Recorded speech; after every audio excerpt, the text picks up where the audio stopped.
성경에 남긴 조각상들이 많은데 그 중에 다비드 상이라는 것이 있습니다. 이 다비드 상의 재료가 된 대리석은 원래 아고스티노 단토니오라는 조각가를 위해 구입된 것이라고 합니다. 그러나 단토니오는 엄청난 크기의 대리석 덩어리에 경악하고 조각하기를 포기했다고 합니다. 다비드 상의 높이가 5.2m에 달합니다. 굉장히 큰 대형 조각상입니다. 그러니까 깎아내기 전에 대리석의 크기가 얼마나 컸을지가 짐작이 되지 않습니까? 미켈란젤로는 조각을 정의를 이렇게 했습니다. 불필요한 부분을 제거하는 과정이다. 불필요한 부분을 제거하는 과정이 조각이다. 그는 그 대리석 덩어리를 이렇게 바라볼 때 그 대리석을 바라본 것이 아니라 그 대리석 안에 가두어져 있는, 그 대리석 안에 들어져 있는 형태를 본 것입니다. 그래서 그 형태가 안에 있으니까 불필요한 것들을 제거하면 다비드상이라는 게 나오는 것이죠. 다른 조각가들에 의해 외면당한 채 40년 동안 구석에 먼지만 쌓여가던 큰 대리석 덩어리는 미켈란젤로의 손을 거쳐갈 때 아름다운 조각상이 되었습니다. 미켈란젤로가 이런 말을 했습니다. 나는 대리석 안에 들어있는 천사를 보았고 그가 나올 때까지 돌을 깎아내었다. 하나님께서는 돌덩어리와 같은 우리를 조각하여 아름다운 작품, 본이 되는 작품을 만들고 계십니다. 하나님을 만나기 전에는 정말로 돌덩어리와 같았습니다. 그러나 우리는 하나님의 손에 의해서 아름다운 작품으로 만들어지고 있습니다. 아름다운 작품, 이 본이 되는 아름다운 작품으로 만들어지는 과정은 어렵습니다. 그러나 그 모든 과정을 잘 통과하면 아름다운 작품이 비로소 될 수 있는 것입니다. 그 모든 과정을 지나 교회와 성도들 그리고 세상과 믿지 않는 자들에게 본이 되는 여러분들 될 수 있기를 주님의 이름으로 축복합니다. 오늘 읽은 본문은 교회 지도자들의 책임을 강조합니다. 지도자라고 하여 목사만을 말하는 것이 아니라 하나님께서 맡겨주신 영혼들과 위임하신 일들을 돌보는, 그 일들을 돌아보는 사람들을 일컫습니다. 우리가 새벽마다 기도하는 제목들이 많이 있는데 그 기도 제목 중에 한 가지가 우리 하늘샘 교회 리더를 위하여 하는 기도입니다. 목사와 중직자 그리고 목자와 교사들은 우리 하늘샘 교회의 지도자들입니다. 교회의 지도자들은 오늘 이 말씀을 통하여 지도자의 책임을 알게 될 것입니다. 그리고 비록 앞서 언급한 지도자는 아닐지라도 우리는 지도자를 위해 무엇을 어떻게 기도해야 할 것인가를 알 수 있습니다. 본문은 지도자들의 책임을 이야기하면서 그 중에 한 가지 본에 대해서 말합니다. 교회 지도자들은 교회와 성도들 그리고 세상의 본이 되어야 합니다. 우리 함께 12절 말씀을 읽어보겠습니다. 누구든지 내 연소함을 업신여기지 못하게 하고 오직 말과 행실과 사랑과 믿음과 정절에 있어 믿는 자에게 본이 되어. 여기 본이라는 단어가 나오는데 이 본은 형태, 형상을 의미합니다.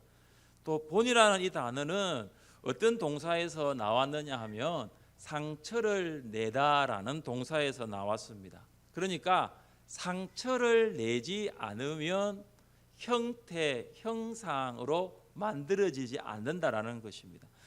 하나의 돌이 아름다운 형상이 되는 과정을 보십시오. 그 돌은 정과 망치에 의해서 깨어지고 또 부서지고 깎여져 가는 과정을 거칩니다. 돌의 입장에서 보면 상처가 나는 것과 다름이 없습니다. 상처가 나지 않으면 돌은 돌 그대로 남아있지만 상처가 날 때 비로소 돌은 아름다운 형상이 되는 것입니다. 그래서 본은 영적인 양육과 훈련을 통해서 깨어지고 또 부서지고 또 깎일 때 비로소 나타나는 것입니다. 깨어지고 부서지고 깎이는 과정이 어렵습니다. 그러나 이후에는 아름다운 형상이 되는 것입니다. 어떻게 하면 본이 되는 성도가 될 수 있을까요? 첫째, 우리는 말과 행동을 일치해야 합니다. 12절 말씀 한 번 더 읽어보겠습니다. 누구든지 내 연소함을 업신여기지 못하게 하고 오직 말과 행실과 사랑과 믿음과 정절에 있어서 믿는 자에게 본이 되어. 바울이 이 편지를 쓸 때 디모데의 나이는 30세에서 35세 사이로 추정합니다. 디모데는 에베소 교회의 많은 성도들보다 나이가 어렸습니다. 연장자가 대부분인 에베소 교회 성도들은 디모데가 참 나이가 어리다, 연소하다라고 생각했습니다. 게다가 디모데는 천성적으로 연약합니다. 성격적으로도 매우 수줍음을 잘 타는 소극적인 성격입니다. 그래서 바울과 비교하면은 리더십이 약할 수밖에 없습니다. 이런 디모데가 바울의 후임으로 에베소 교회를 목회하고 있으니 성도들은 전임 사역자인 바울과 디모데를 비교했을 것입니다. 그리고 디모데의 단점과 부족한 점이 보이면 그들은 디모데를 보면서 참 목회를 할 수 있겠나, 목회의 동력을 잃어버릴 수 있는 위험성도 있었습니다. 그래서 바울이 디모데에게 이것을 권면한 것입니다. 오직 말과 행실과 사랑과 믿음과 정절에 있어서 믿는 자에게 본이 되어. 바울은 디모데에게 비록 젊은 목회자일지라도 너는 말과 행동에 있어서 일치할 것을 당부하고 있습니다. 바울은 디모데에게 아주 구체적인 목록을 제시하면서 말과 행동을 일치할 것을 권면합니다.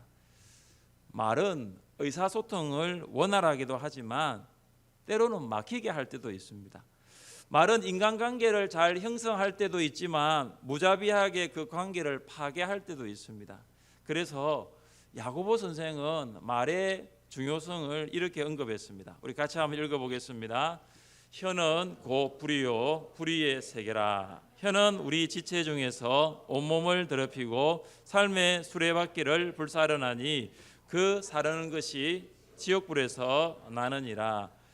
혀는 우리 몸의 지체들 중에 작은 것이지만 혀를 통해 나오는 말은 사람의 영혼에 상처를 입히기도 하고 인격을 모욕하기도 합니다. 교회의 지도자는 부득이 말을 많이 할 수밖에 없는 위치에 있습니다. 말을 많이 하게 되면 말 실수의 가능성이 참 큽니다. 쓸데없는 잡담이나 논쟁적인 대화로부터는 멀어져야 합니다. 잡담을 하면 본말을 하지 못하게 됩니다. 대화 가운데 논쟁이 있으면 개인은 상처를 받을 수 있고 공동체는 분열될 수 있습니다. 특히 지도자는 공적인 자리에서 말을 할 수 있는 기회가 많습니다.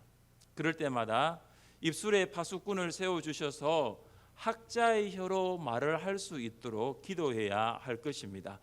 우리는 말뿐만 아니라 행실을 통해 본을 보여야 합니다. 여기 행실은 사람과 관계되는 행동을 말합니다. 우리의 작은 행실이 다른 사람에게는 큰 영향력을 주기도 합니다. 특히 지도자들의 작은 행동은 주목의 대상이 되고 그것으로 인하여 사람은 격려와 힘을 얻습니다. 문제는 말과 행동이 다르면 안 된다라는 것입니다. 지도자는 하나님의 말씀인 성경을 가르치는 일을 합니다. 그런데 지도자가 말씀과 다른 행동을 한다면 지도력은 상실하게 될 것이고 신뢰할 수 없는 지도자로 비춰지게 됩니다. 12절에 말과 행실 다음에 나오는 세 가지가 있습니다. 사랑과 믿음과 정절. 이 사랑과 믿음과 정절은 그리스도인의 내면적인 성품을 말합니다.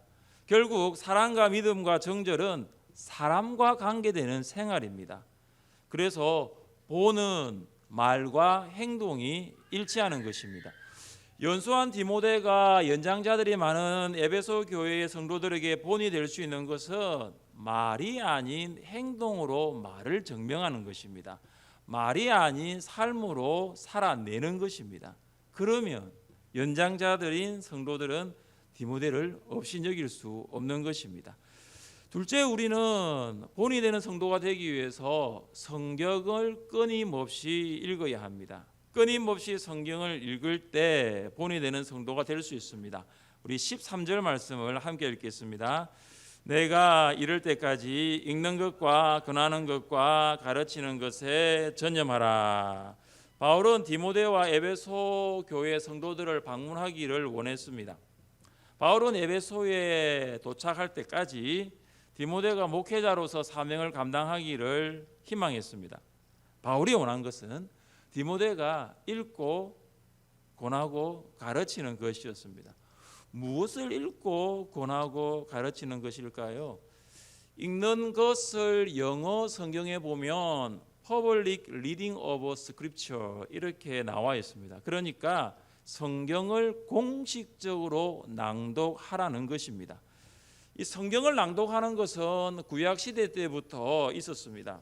학사 에스라가 수문 앞 광장에 모인 이스라엘 백성들에게 하나님의 율법인 성경을 낭독하였습니다. 백성들은 에스라가 책을 펼 때 모두 일어나서 에스라가 낭독하는 말씀을 들었습니다. 초대교회의 유대교 회당에서는 모든 공적 예배에서 성경을 공식적으로 낭독했습니다.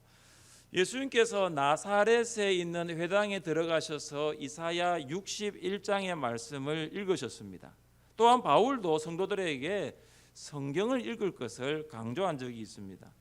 이 편지를 너희에게서 읽은 후에 라오디게아인의 교회에서도 읽게 하고 또 라오디게아로부터 오는 편지를 너희도 읽어라. 영적인 훈련은 성경을 소리내어 읽는 것으로부터 시작합니다. 여러분, 소리내어 읽으면 귀로 들을 수 있습니다. 그러나 귀로 성경을 들으면 듣는 것으로 끝날 수 있습니다. 게다가 집중하여 듣지 않으면 내용과 흐름을 놓치게 되어 성경의 의미를 알 수 없을 때가 많습니다.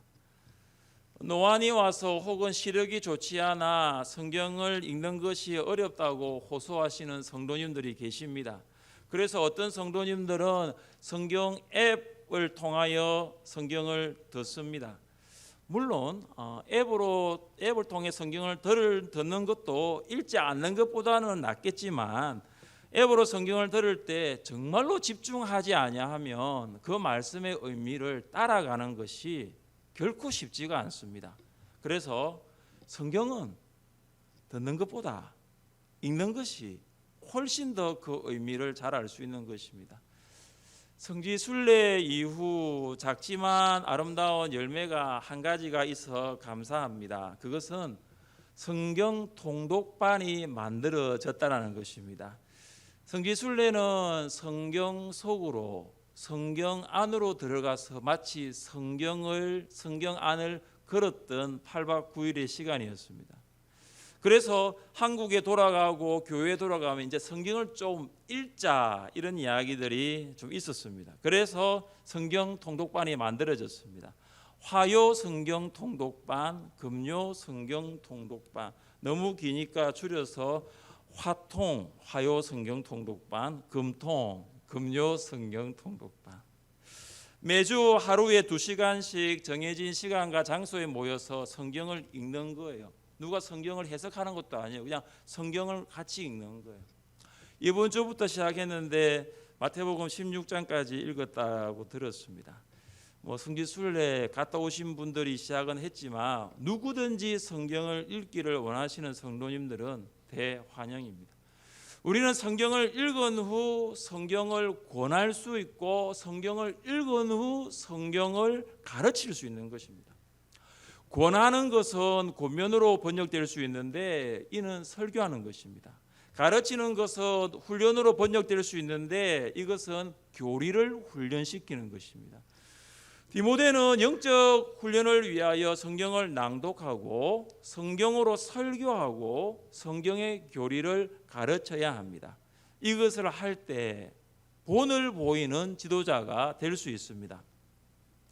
하늘샘 교회의 목자와 교사는 성경을 읽고 권면하고 가르치는 지도자들입니다. 목원들을 영적으로 훈련시키려면 먼저 목자가 성경을 읽어야 합니다. 성경을 읽지 않는 목자는 목원들을 성경의 푸른 초장과 성경의 실만한 물가로 인도할 수 없습니다.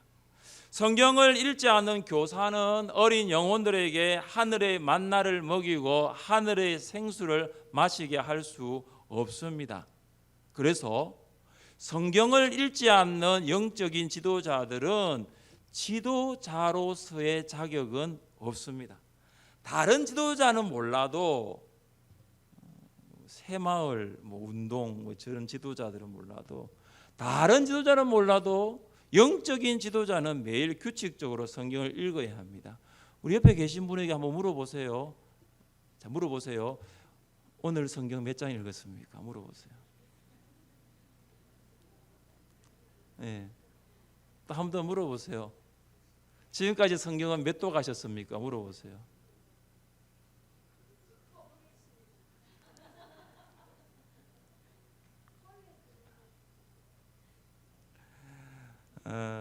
제가 성경을 여러분 많이 읽으셨지만 제가 지금 가지고 있는 성경 통독의 기준은 우리 나이만큼은 읽어야 된다는 거죠. 그 기준에 못 미치신 분들은 여러분 자기 나이가 40이시면 40번 읽어야 되고 50이시면 50번 읽어야 돼요.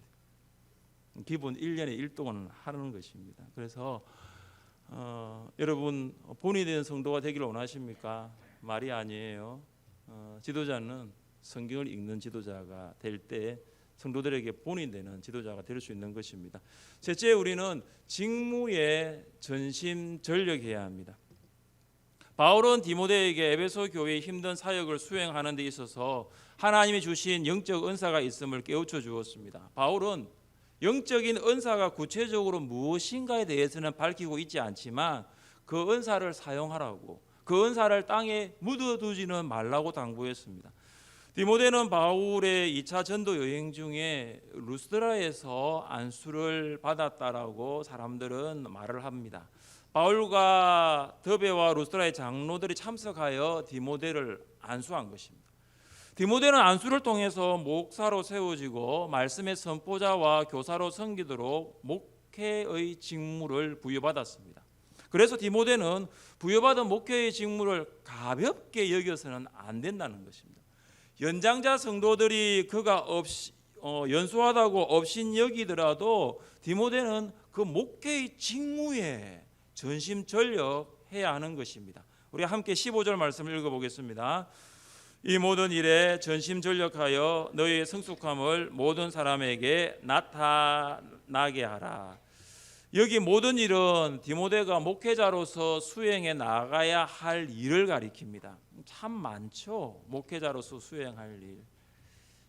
이번 주 정책당회를 하는데 2020년 두근두근 거리더라고. 2020. 야, 내년에는 우리 교회가 너는 말씀을 전파하라. 2019년도, 2018년도에는 예배의 기쁨을 회복하라. 2017년도에는 배우고 확신하라. 이렇게 했는데 2020년도에는 뭘 할까? 지금 오랫동안 생각해 오다가 고민이 많이 되더라고요. 기도를 하면서 또 바꿔서요.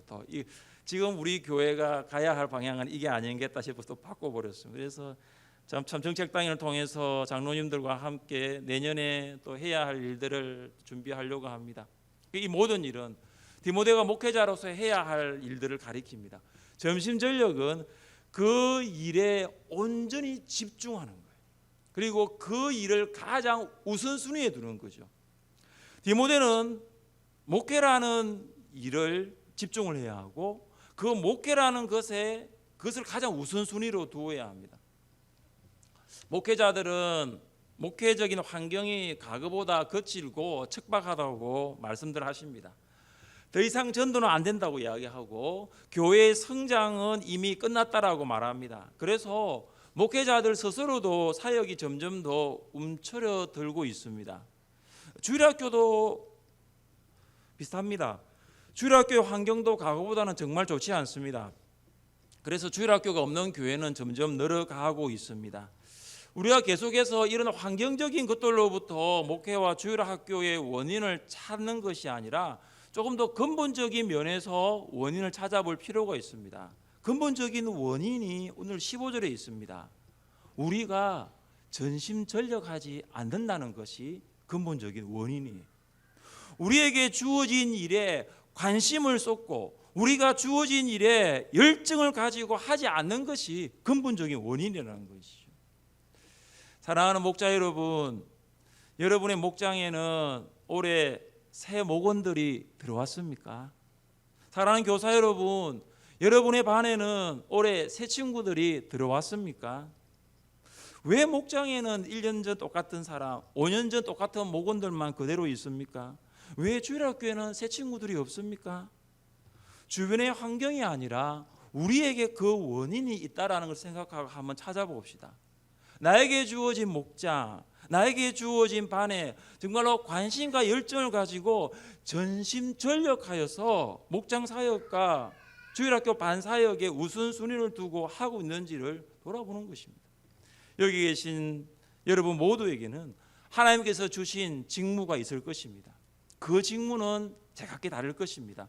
어떤 성도에게는 찬양대와 찬양팀으로, 어떤 성도에게는 주차 안내와 본당 안내로, 어떤 성도에게는 새가족과 주방으로, 어떤 성도에게는 방송부와 카페로. 제가 이전에 이 내용을 하다가 어느 분이 그러더라고요. 목사님 카페도 좀 넣어주세요 그러더라고요. 제가 넣었습니다. 어떤 성도에게는 방송부와 카페로, 또 오늘 빠지는 게 아닌가 모르겠습니다.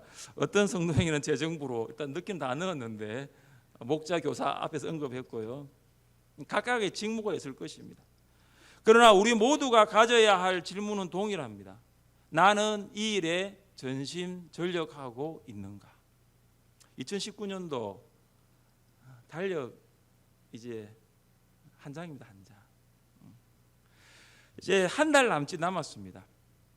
아직까지 우리는 하나님께서 주신 직무에 전심전력할 수 있는 시간이 있습니다. 그러나 이 시간 지나가면 우리에게 주신 하나님의 직무에 대해서 더 이상 전심전력할 수는 없습니다.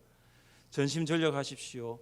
그렇게 할 때에 여러분의 성숙함이 나타날 수 있는 것입니다. 우리는 말과 행동을 일치함으로, 성경을 끊임없이 읽음으로, 직무에 전심전력함으로 본이 되는 성도가 될 수 있습니다. 근데 이미 우리에게는 본이 되신 분이 계십니다. 누구시죠? 예수님입니다. 예수님은 우리의 본이 되십니다. 예수님은 말과 행동이 하나가 되셨습니다. 예수님은 날마다 말씀을 통하여 하나님의 뜻을 발견하고 그 뜻을 가르쳤습니다. 예수님은 이 세상에 오신 목적인 영혼을 구원하는 일에 전심전력을 다하셨습니다. 그래서 예수님이 걸어가셨던 그 길을 우리도 걸어가면 되는 것입니다. 주님이 걸어가셨던 십자가의 길 걸어가시겠습니까?